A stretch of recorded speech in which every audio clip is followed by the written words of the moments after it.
Here's a true story, and I swear this actually happened to me years ago. I had a manager who was commanding me to pick up the phone and lie to a candidate and tell them that what was actually a 3-month contract was a 1-year contract. And they told me that we would just let this candidate go after 3 months. To make things worse, this candidate had worked in a full-time permanent position in the same company for over 10 years. They were ready to make a move, and they were even open to contract, but not a 3-month contract. That'd just be way too risky. So this plan that my manager had would have absolutely devastated this candidate. I was just like, absolutely no. This made things like super awkward between me and my manager moving forward, but at the end of the day, I kept my integrity.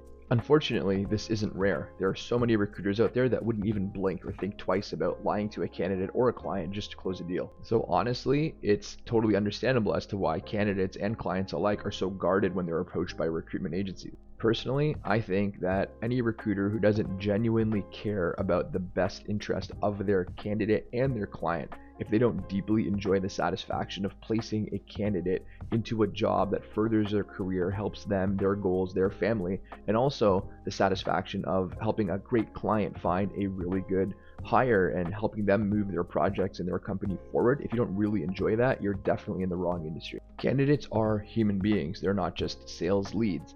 They have goals, they have financial responsibilities, they have stresses.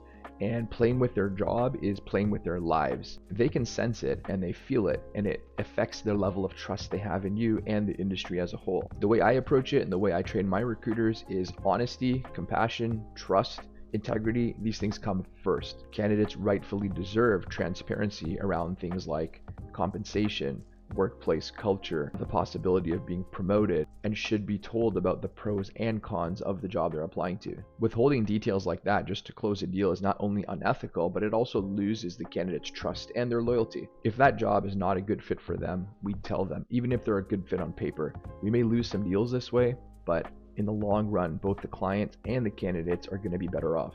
This approach solidifies relationships for the long term. As an extension of this, it's also important to protect recruiters. Some candidates are downright nasty. They may be racist, ageist, sexist, whatever it is, but as soon as they present those things, the conversation ends. No matter how good the candidate is, no deal is worth the dignity of the recruiter. So you might wonder, does this approach cost deals? Well, maybe some, not really. There's actually been so many times when job candidates have told us that they've been approached by other agencies about the exact same job, but preferred to work with our recruiters just because they felt they were more honest. What comes from the heart touches the heart. It's one of my favorite sayings. Honesty, transparency, integrity, compassion. This is the way. If recruitment is a challenge for you or your organization, send me a message and I'd be happy to discuss how we can help you out. Thanks for watching, and we'll see you in the next one.